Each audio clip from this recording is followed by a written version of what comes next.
Olá, muito boa tarde. No dia 20 de agosto de 1914, nascia em Itália a Sociedade de São Paulo. Ao longo de 100 anos, comunicar o Evangelho através dos meios de comunicação social foi a determinação dos seguidores de Tiago Alberioni, o fundador de várias congregações religiosas, agora presentes em todo o mundo. Um percurso a recordar no diálogo com o padre José Carlos Nunes, superior regional dos paulistas em Portugal, e o padre Rui Terezo, diretor-geral da Paulus, hoje convidados do programa Eclésia. Muito boa tarde. Obrigado por estarem neste programa. Pedi-lhe, padre José Carlos, e primeiro devo dar-lhe os parabéns também por estes 100 anos da Paulus e do trabalho todo que vem desenvolvendo, mas remetendo-nos a esse início da congregação, num contexto se calhar em que o relacionamento entre Igreja e comunicação social poderia ser mais adverso ou adverso, contrariamente ao que é hoje. Como surgiu essa ideia em Tiago Alberioni para utilizar os meios de comunicação social na evangelização? Foi um dom de Deus, foi um carisma que Deus quis dar ao Tiago Alberioni para que ele pudesse colocar ao serviço da Igreja e da sociedade. O Paulo dizia muito bem, havia um clima adverso entre a comunicação e a Igreja. Isso até porque se estendeu até muito recentemente, não é? Muito recentemente. E não é difícil encontrar ao longo da história da comunicação e da história da Igreja alguma desconfiança e às vezes até condenação em relação aos meios utilizados. E o que o Beato Tiago Alberioni recebeu foi de facto este dom de Deus. E também partiu da sua própria experiência. Ele foi vice-pároco, era diocesano, foi seminarista, foi ordenado sacerdote, foi vice-pároco. Ele fez uma experiência que marcou muito a sua vida. Ele mesmo dizia que na paróquia, aquelas 4 idosas que iam à missa todos os dias, e aqueles 2 ou 3 acólitos que estavam à volta do pároco, não eram todo o povo de Deus. E ele dizia que Jesus veio a este mundo para levar a boa nova a todo o povo de Deus. E por isso ele tinha que fazer qualquer coisa, sentiu-se obrigado a preparar-se para fazer qualquer coisa pelos homens e mulheres do novo século que estava a nascer, com quem ele iria viver. E ele encontrou rapidamente na comunicação a forma de levar a Igreja até às pessoas. Lá está, de canalizar todos os fiéis que estavam a esvaziar as igrejas e a ocuparem-se mais das praças públicas, por várias ideologias e movimentos laborais e não só, e para poder fazer chegar a toda essa gente afastada da Igreja a palavra de Deus, o próprio Deus. Qual foi o primeiro projeto que concretizou? Começou tudo com a Escola Tipográfica Pequeno Operário.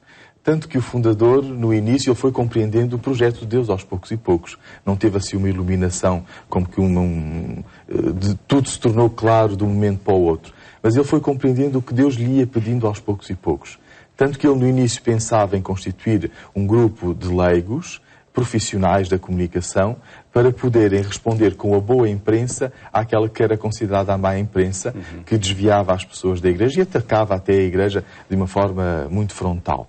E passou desta ideia inicial de um grupo de leigos profissionais para um grupo de religiosos, precisamente porque ele dizia que nós não devíamos ser só profissionais, mas apóstolos. E apóstolo é aquele que vive Cristo para depois o poder comunicar a tempo inteiro. Padre Rui Terezo, esta marca de fazer apostolado na comunicação social é a marca da congregação, é a marca que se estendeu depois a todo o mundo e chegou também a Portugal? Sim, é mesmo essa a marca. Nós, paulistas, como apóstolos, estamos mesmo como apóstolos da comunicação dentro da Igreja e também dentro da própria sociedade. É aquilo que nos caracteriza e aquilo que também deve sobressair a partir também da nossa missão, que é neste mundo em que vivemos, seja da sociedade, seja da Igreja, este mundo em que nós, paulistas, estamos com a comunicação social. Não só com os meios, mas muito mais do que isso, através da cultura da comunicação. A nossa pastoral... E aí está a diferença. E essa é uma pastoral de evangelização com a comunicação. E é isso que nós queremos estar dentro da Igreja e dentro da sociedade. E queremos também, quem nos vê através daquilo que é, pois, o reflexo da nossa missão, do nosso trabalho, que é toda a imprensa onde trabalhamos, seja na parte de livros, multimédia, DVDs, CDs, mas também agora no meio digital, em que estamos também envolvidos. É esta marca que queremos e este também serviço que somos chamados também a realizar. E já falaremos desses projetos da atualidade. Antes do desenvolvimento de todo este, enfim, desta grande iniciativa de Tiago Alberioni, começou em Itália e como é que foi o desenvolvimento depois para outras partes do mundo? Portanto, começou a partir de Itália e depois o nosso fundador, o Beato Tiago Alberione, a partir de irmãos paulistas, que os enviou para outros países, como foi o caso também aqui de Portugal em 1943, sempre com este desejo profundo de ir ao encontro da necessidade das pessoas, dos nossos destinatários em cada país e em cada cultura, sempre com este apostolado da comunicação ao serviço da evangelização. É interessante notar que nós nascemos em Alba, portanto no norte de Itália, e o primeiro destino da congregação fora de Alba foi Roma, não é? O Beato Tiago Alberione dizia: nós necessitamos de estar em Roma, porque ali em Roma, junto do Papa, respiramos o aspecto universal da catolicidade.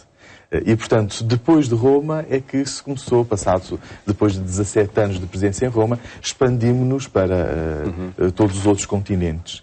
E depois da fundação de Roma, a primeira cidade, não podia ser outra, foi São Paulo, no Brasil, não é? Uma vez que São Paulo é o nosso protetor, é o nosso modelo de evangelização, então São Paulo no Brasil foi a segunda fundação da Sociedade de São Paulo. A segunda língua também foi português? A segunda língua também foi português, mesmo pela dimensão do Brasil enquanto tal, e a partir dali a América Latina, a Europa, Oriente e Estados Unidos. Tenho aqui comigo, como aliás também estou a ver sobre a mesa, este número da revista Família Cristã, edição de julho e agosto, onde precisamente se evocam os 100 anos, centenário dos paulistas, e é em torno desta revista que o projeto também se começa a consolidar e se começa a espalhar na sociedade, nomeadamente em Itália, através desta revista Família Cristã. Temos a ideia de que a família cristã acabou por massificar o nosso carisma e a nossa missão. Encarnou e massificou, levou a um número crescente e cada vez maior de leitores e de fiéis também. Porém, não se esgota o carisma da Sociedade de São Paulo na revista Família Cristã. Por que digo isto? Porque nós temos 3 pilares fundamentais de ação apostólica.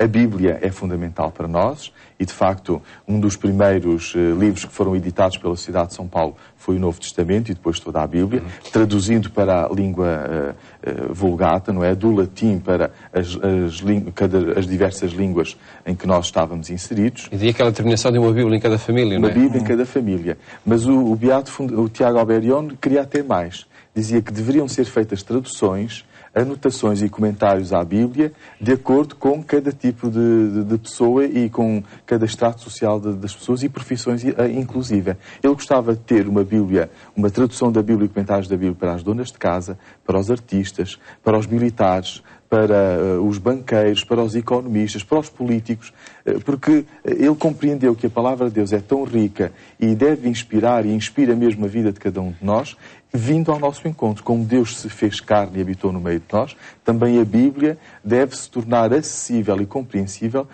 pela experiência que cada um de nós tem na vida. Depois, o magistério da Igreja é o segundo grande pilar da nossa editorial e da nossa missão. O Beato Alberione sempre teve um grande amor pelo Papa, um grande amor pela Igreja, porque diz que, representando Jesus Cristo, ele é o fiel intérprete de Jesus Cristo nos dias de hoje. E, portanto, um pequeno catecismo de Pio X foi também das primeiras obras que nós editámos e se divulgou pelo mundo inteiro. Terceiro pilar, então, vem a família através da família cristã. Falar de tudo cristamente. Por isso é que nas revistas Famílias Cristãs nós encontramos temas desde a cultura à economia, desde espiritualidade até à vida de casa, desde opiniões e sugestões variadas até aspectos sociais. E nomeadamente artigos sobre a família, como em todas as revistas vão passando, não é? Para informar e para formar. Porque no meio de uma variedade tão grande de opiniões, nem sempre é fácil encontrar a verdade. E a família cristã quer ajudar a encontrar a verdade, que é Cristo, que se torna verdade e compreensão de toda a vida do ser humano. Padre Rui Teresa, depois essa outra grande expansão e desenvolvimento da Paulus através da publicação de muitos livros. Atualmente continua a ser essa também a principal atividade da Paulus? A principal atividade da Paulus é continua a ser essa, mas não só. É muito mais abrangente no Como visibilidade, claro que acredito que a principal determinação será a consagração dos próprios paulistas, etc. Não é?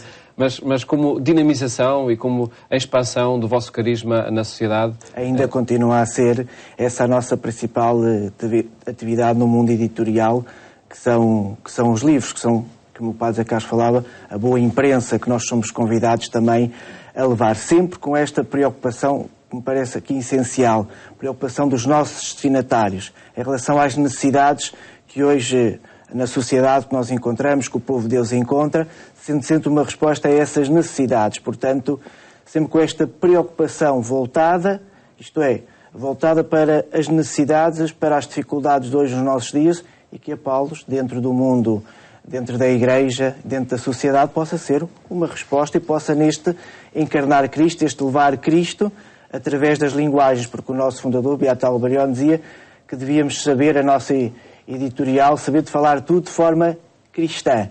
Portanto, ir a todos os tipos de públicos. E com todos os meios. E com todos os meios. Não só papel, mas também digital, nos dias de hoje. E aí estão os novos desafios. De que forma é que eles estão a ser abraçados pela Paulos? Com muito empenho, digital, nomeadamente. Com muito entusiasmo, e que já estamos nesse meio digital, e penso que também neste ano do centenário é de salientar que fizemos a renovação do nosso site, do paulos.pt, também da nossa livraria virtual.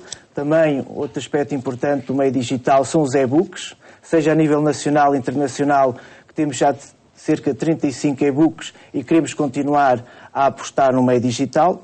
Mas não só temos livros, também agora temos uma parceria com um site a nível nacional de música, que é o Christian Music for You, que se pode descarregar um CD ou individualmente também uma música. E também a nível internacional, vamos, se Deus quiser, dia 20 de agosto, lançar a plataforma de aplicativos Paulos. Portanto, como estamos a ver esta presença e este espaço estamos a dar também no meio digital. Portanto, ainda o livro é essencial, mas estamos cada vez mais inseridos no mundo digital, porque hoje temos cada vez mais estar no meio, no mundo onde as pessoas estão, não é? Onde as pessoas se encontram. Nesta edição da Família Cristã, onde está publicada uma entrevista com o vosso Superior-Geral, percebe-se pelas respostas que ele vai dando que tudo isto não são ferramentas, não são instrumentos ao serviço de, mas um ambiente. Que conversão é esta que é necessário fazer-se, até para utilizar, para estar neste ambiente da comunicação social? No fundo é muito aquilo que o Papa Francisco tem vindo a alertar, mas já Bento XVI e João Paulo II, através das mensagens para o Dia Mundial da Comunicação Social, se tem feito. Isto é, a Igreja sente necessidade não de adotar apenas os meios para comunicar o Evangelho, mas para viver uma verdadeira cultura da comunicação, que é sempre uma cultura do encontro. E isto está na nossa gênese, isto é, viver e dar ao mundo Jesus Mestre caminho, verdade e vida. Nós, para sermos verdadeiros comunicadores, temos que ser verdadeiramente discípulos de Cristo. E o instrumento qualquer um pode utilizar, porém a experiência de Deus que nós fazemos na comunicação, essa sim é específica do nosso carisma. Aliás, eu diria que esta até é a originalidade do nosso carisma, porque o Beato Albarione não foi pioneiro na utilização da imprensa ao serviço da evangelização. Já a Santa Sé e outras congregações o fizeram. Porém, a sua novidade foi de associar a pregação escrita à pregação oral. Isto é, a pregação é a ação evangelizadora da Igreja através dos sacerdotes que, na administração dos sacramentos, animam na fé os fiéis. E aquilo que faz um pároco numa paróquia, através da pregação oral, fazemos nós, paulistas, sacerdotes escritores, como o fundador gostava de nos chamar, sacerdotes escritores, fazemos com a pregação escrita, cinematográfica, televisiva, radiofónica e hoje também digital. Então, esta é a grande originalidade do fundador. Ele, com isto, não quer dizer que as paróquias não sejam necessárias, continuam a ser necessárias e muito válidas. O que ele quer especificar é que a paróquia não chega a todo lado, não chega a todos os fiéis. Então, o nosso apostolado, a nossa vida na Igreja e na sociedade é complementar à pregação oral, neste caso, à pastoral paroquial. Durante muitos anos, a maioria dos anos, acredito, tudo isso era feito de forma unidirecional, distribuindo livros, distribuindo a Bíblia, distribuindo mensagens. Hoje, na cultura digital, precisamente, há essa interatividade, a escuta. De que forma é que, no caso em Portugal, este novo ambiente da comunicação vai sendo utilizado e vocês vão trabalhando, de facto, na interatividade? Nós somos uma editora multimédia. Não nos cingimos apenas ao papel ou à imprensa, ainda que esta seja a parte forte da editora Paulus, porém nós queremos estar presentes já nestes ambientes digitais. Na internet, com o nosso site cada vez mais qualificado e com uma arquitetura que vá ao encontro das necessidades e do tempo que as pessoas têm hoje para poder navegar na internet, através das redes sociais. As redes sociais tiveram nestes últimos 5 anos uma explosão imensa de participação. Portanto, nós já estamos presentes também nas redes sociais, quer ainda continuando com os outros meios. Temos um programa de rádio, por exemplo, Caminho de Emaús, uma produção da Paulus, semanal, que através de rádios regionais chega a todo o território nacional, mas também a outros países de língua portuguesa, Angola, São Tomé, Cabo Verde, Moçambique e Timor, inclusive.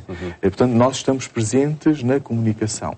Porém, o mais importante é a experiência de fé que nós fazemos e que é comum a todos os fiéis, nós comunicamos-la, transmitimos-la através da comunicação. E isto vai muito para além de considerar os meios de comunicação como meros instrumentos. Porque é o encontro que uma pessoa pode ter através de uma ida à igreja com Deus, esse mesmo encontro pode ter através, e deve ter, através de qualquer um dos nossos artigos, livros, programas de rádio, televisão, cinema não, porque é muito caro e, portanto, ainda lá não chegamos, mas todos estes meios estão acessíveis com esta experiência e querem revelar esta experiência de fé que nós fazemos. Por exemplo, o Minuto e o Cat, que tem feito um sucesso, graças a Deus, muito grande aqui em Portugal. Foi uma forma de traduzir os conteúdos do magistério da Igreja num minuto para suscitar a atenção de quem passa por esses vídeos. Uma linguagem atrativa. Mas também agora que lançámos também, este ano também, que foi do centenário, a Liturgia Diária Júnior, que é outra forma de linguagem também, dirigida também aos mais novos. Portanto, há esta preocupação contínua de podermos cada vez mais chegar através de Cristo com uma linguagem mais acessível, compreensível. Esse também é sempre o nosso objetivo. Os projetos não são só agora numa editora, um conjunto de livros, mas vão muito além das publicações impressas. Isso cada vez mais é uma realidade, não é? Não podemos só ficar pela imprensa escrita, mas temos cada vez mais a abranger todo o tipo de públicos a que somos chamados a ir ao encontro, isto é, que somos chamados a levar este Cristo, estes dos mestres, caminho, verdade e vida, a dá-lo ao mundo através da forma destas novas linguagens que vão surgindo. O nosso fundador, Beato L. Albarione, dizia sempre que devíamos saber usar, é sempre o desafio constante, usar estas novas linguagens, estes novos meios para quê? Para alcançar um maior número de pessoas, isto é, para que Cristo possa ser cada vez mais conhecido e as pessoas possam fazer um encontro de quê? Um encontro com Cristo, um encontro de fé. Penso que esse é o objetivo. Neste centenário, Padre José Carlos, que oportunidade está a constituir para que toda esta determinação, este carisma de há 100 anos esteja hoje mais presente e seja, de facto, concretizado de forma dinâmica na nossa sociedade? Em primeiro lugar, tomar consciência da história percorrida. É o primeiro centenário, foram 100 anos vividos, com muitas experiências, aprendemos muito também com a experiência, com os erros, mas também com os projetos que funcionaram. No fundo, eu penso que aprendemos a ir ao encontro das pessoas. E esta é a nossa pastoral. Pastoral para nós é sairmos para ir ao encontro das pessoas. Não ficar à espera das pessoas na igreja, mas levar a igreja até às pessoas. Depois estamos a viver este centenário como o nosso fundador gostava que o vivêssemos de pé. Ele celebrou vários centenários na sua vida, desde a vida pessoal, a nível de aniversário e depois a nível de sacerdotal e também a nível de aniversários da congregação. Ele dizia, nós vivemos as nossas efemérides, os nossos aniversários sempre de pé. Significa isto, com o olhar para Deus, para receber as graças de Deus, e com os pés a caminhar para podermos continuar a ir ao encontro daqueles que necessitam da luz e da palavra de Deus enquanto tal. Alguns acontecimentos que o assinalam de forma especial? Sim. Dia 20 de agosto iremos ter a celebração do centenário no nosso templo em Alba, dedicado a São Paulo, uma grande celebração eucarística presidida pelo nosso Superior-Geral, onde vão estar presentes representantes de todos os países. Iremos ter, depois, no encerramento deste centenário em novembro, um congresso internacional sobre o Beato Tiago Alberione. E em todos os países estão a haver várias celebrações a nível editorial, mas também a nível apostólico. E uma das celebrações tem a ver com a presença em África. Quer nós, os portugueses, que iniciámos em Bengala também a nossa atividade apostólica, quer a província indiana, que iniciou na Nigéria também uma presença apostólica com uma faculdade de comunicação, centro de comunicação. Quer até mesmo os nossos irmãos do Congo, da região do Congo, que abriram em Brazzaville também uma atividade apostólica. Queremos levar ao continente africano neste centenário a nossa presença, porque neste primeiro centenário não estivemos muito presentes ainda em África. Significa isto que a África está a pedir o nosso carisma neste momento, e nós estamos a ser solícitos e estamos a marcar o centenário também com esta aposta. O Padre Teresa já referiu alguns projetos editoriais que assinalam este centenário, nomeadamente a nível da internet. Outros projetos que deixam para a história os 100 anos da congregação? Temos um projeto que iniciou este ano, que está muito querido pela nossa editora, que é o Prémio Paulos de Edição, que vai ser mesmo no dia 26 de novembro, em que se celebra mesmo a memória, a festa do Beato Tiago Alberione. Nessa data que vamos apresentar este primeiro prémio, isto é, o vencedor deste primeiro prémio, deste trabalho de pesquisa, deste estudo, a nível de uma reflexão teológica ou cristã. Parece-nos importante, que assinala-nos bem este centenário, também inseridos neste mundo da cultura, este mundo da teologia, e também associado, e a isso temos também uma coleção de teologia portuguesa, também para criar entre os teólogos cada vez mais também a cultura na área da teologia. Entre isso também, penso que também é muito importante todos os projetos também que temos associados, como eu já disse, que foi a Liturgia Diária Júnior, nós também que lançámos em abril deste ano, foi também um projeto dentro do centenário, inserido no quê? Neste encontro, porque víamos que havia pouca coisa, não havia quase nada dirigido às crianças, e aquelas crianças que iniciam a sua catequese, e até para os próprios pais, nesta compreensão da palavra de Deus. Lá está, a centralidade sempre da palavra de Deus na nossa editora, e que sempre nos caracteriza, sempre preocupação de colocar a palavra de Deus nas famílias, e principalmente agora queremos nos dedicar também dos jovens, como também não pode ser também na área da juventude, o IUCAT, não é? Concretizando, de facto, nos dias de hoje esse carisma do Padre Beato Tiago Alberione. Agradeço-vos terem estado aqui neste programa. Obrigado. Felicidades para Paulos. Um programa onde quisemos apresentar o percurso e os desafios dos paulistas, cuja história de aposta na comunicação social iniciou precisamente há 100 anos. Votos de boa tarde, boas férias, se for o caso, e até amanhã, se Deus quiser.